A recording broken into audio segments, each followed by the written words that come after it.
औज़ुबिल्लाहि मिनश्शैतानिर्रजीम बिस्मिल्लाहिर्रहमानिर्रहीम नहमदुहु व नुसल्ली अला रसूलिहिल करीम। सादेगढ़ पैलेस में इमारात का एक लंबा सिलसिला है जिसको मुख्तलिफ़ हिस्सों में तकसीम किया गया है। राहत मंजिल है जो ऐसे समझे कि सादेगढ़ पैलेस की इब्तदा राहत मंजिल से हुई। सबसे पहला महल जो अब्बासी नवाबों ने तामीर कराया वो लियाकतपुर की तहसील लियाकतपुर का एक इलाका है अल्लाहाबाद, वहाँ था। फिर वहाँ से जब वो तर्क सकूनत करके यहाँ डेरा नवाब साहिब में आए तो यहाँ महल्ला नवाबा हैं, वहाँ सबसे पहला महल तामीर कराया गया। फिर उसके बाद ये राहत मंजिल सादिक मोहम्मद ख़ान, नवाब सादिक मोहम्मद ख़ान चहारम, जिनको नवाब सुबह सादिक भी कहते हैं, फिर उन्होंने ये राहत मंजिल तामीर कराई। ये सबसे पहला महल था। ये सादेगढ़ पैलेस उसके बाद तामीर किया गया और सबसे पहला महल राहत मंजिल था। और ये राहत मंजिल के आगे ऐसे समझे कि ये खाली मैदान हुआ करता था, अगरचे वहाँ गरासी प्लाट और ख़ूबसूरत दरख्त और छोटे छोटे बाग नुमा, क्योंकि बहुत बड़ा रकबा है, जगह तो थी, लेकिन महल यहाँ था, राहत मंजिल।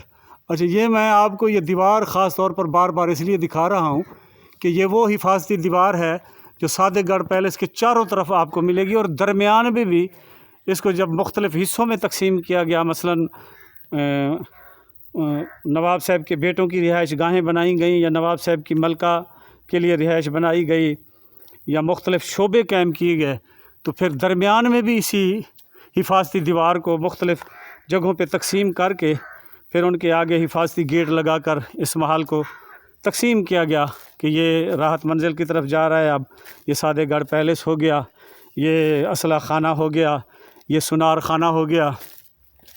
तो ये अज़ीमुश्शान दीवार जो एक अज़ीमुश्शान तारीख़ की हामिल है, अब्बासी नवाबों की पूरी तारीख़ यहाँ डेरा नवाब साहब में आप आएंगे तो आपको मिलेगी।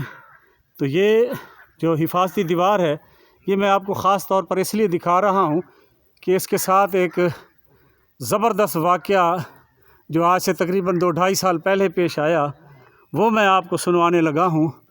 अब्बासी ख़ानदान ही से ताल्लुक़ रखने वाली शख्सियत हैं जनाब मियाँ तारिक महमूद अब्बासी साहब, उनसे। लेकिन इससे पहले आप इस दीवार को आप अच्छी तरह देख लें। ये देखें, ये अच्छा, ये जो वाक़या मैं आपको सुना रहा हूँ ये इसी दीवार के से ताल्लुक़ रखता है। चारों तरफ ये जो दीवार मौजूद है, सारी दीवार से नहीं, ये यानी वो जो राहत मंजिल के अंदर सामने आपको गेट दाखिले का पहला दिखाई दे रहा है, उस वहाँ से ये दीवार शुरू हो रही है और ये इस तरफ जा रही है वो उस गेट पर, और उस गेट से फिर सादेगढ़ पैलेस में दाखिला होता है।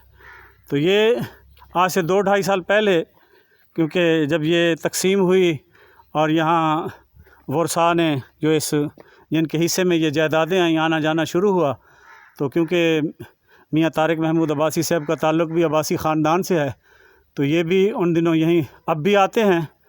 तो ये भी उसी दौर में जब इब्तदा थी यहाँ अपने अपने हिस्से को संभालने की, तशरीफ़ लाए साहिबज़ादा उस्मान दाऊद अब्बासी साहब और उनके बेटों के साथ, क्योंकि ये हिस्सा जो है उनके हिस्से में आया है, उनकी मिल्कियत विरासत में आया है। तो यहाँ उन्होंने जो इस दीवार के साथ सूरत हाल देखी वो मैं उन्हीं की ज़बानी आपको बताना चाहता हूँ। जी मियाँ साहब। बिस्मिल्लाहिर्रहमानिर्रहीम। यहाँ पर काफ़ी मिक़दार में ग्रेनेड पड़े हुए थे और बम वगैरह भी काफ़ी मिक़दार में। तो अब शायद पाक फ़ौज ने इनको साफ़ किया है। एक वाक़या हुआ था इधर माशकियाँ बस्ती में, तो वहाँ से एक बम मिला था माशकियाँ बस्ती। अच्छा, माशकियाँ बस्ती से। तो उसके बाद यहाँ पे सफाई हुई थी। ये जो एक जगह है ना, इस पे सारे ग्रेनेड वगैरह बम वगैरह पड़े हुए थे, ये पूरी दीवार के साथ। जी जी। अच्छा, जैसे एक्सपायर होते हैं या कचरा होता है उस तरह पड़े हुए थे ना वो। अच्छा, चलने के काबिल नहीं थे? नहीं, लेकिन फिर भी नुकसान का डर था। अच्छा, नुकसान ना दे। अच्छा, यहाँ वो मतलब वक्फे पड़े थे, ढेरियों की सूरत में थे? वक्फे सैकड़ों की तादाद में थे या थोड़े थे? सैकड़ों में थे। सैकड़ों में थे। अच्छा जी। तो फिर वो फौज यहाँ आके उनको नाकारा करके ले गई ताकि नुकसान ना हो। अच्छा, आपने खुद देखा? हाँ, देखा, बिल्कुल, जब आप यहाँ आए तो? बिल्कुल। तो अभी आपने ये सुना कि ये जो हिस्सा है उस गेट से लेकर इस दीवार का, ये उस गेट से उस गेट तक, यानी वो राहत मंजिल की में दाखिले वाले गेट तक, तो इस जगह पर मियाँ तारिक महमूद अब्बासी साहब बता रहे थे कि ग्रेनेड सैकड़ों की तादाद में यहाँ पड़े हुए थे। अब ये जो ग्रेनेड थे, क्योंकि ये जब महल बंद रह गया तो यहाँ चोरियाँ आम होती थी, शायद वो बक्से जिनमें ये पड़े हों चोरों ने उठाए हों और वो ग्रेनेड यहाँ डाल गए हों, ये हो सकता है।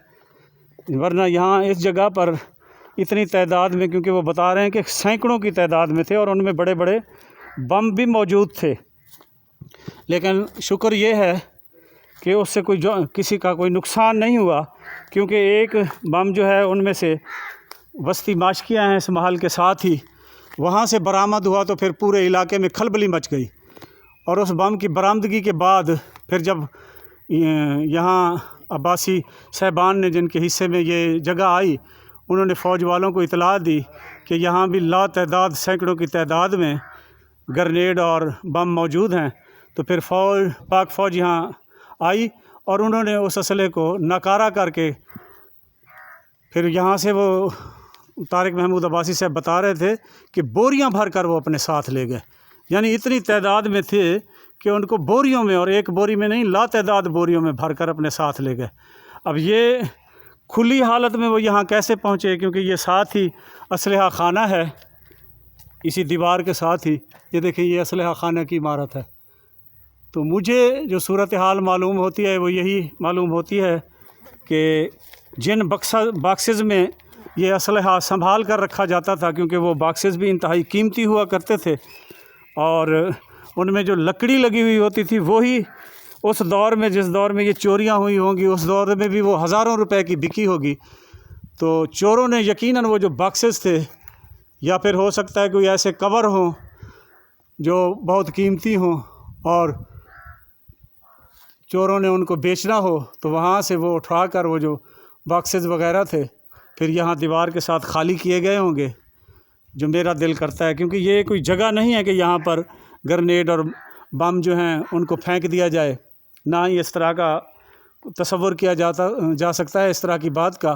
तो यकीनन यही महसूस होता है कि यहाँ असलहा खाना से वो बॉक्सेस चोरी किए गए होंगे और फिर उनको यहाँ पर खाली करके वो चोर हजरात जो उनके जिहड़ी शय उन्होंने हाँ को लगी हो सी, जो विक वैसी तो मडी कमा गिनसूँ, वो अपने साथ ले गए होंगे और ये ग्रेनेड और बम वगैरह यहाँ फेंक गए होंगे, जो फिर अल्हम्दुलिल्लाह पाक फ़ौज ने आकर नकारा करके यहाँ से फिर वो ले गए।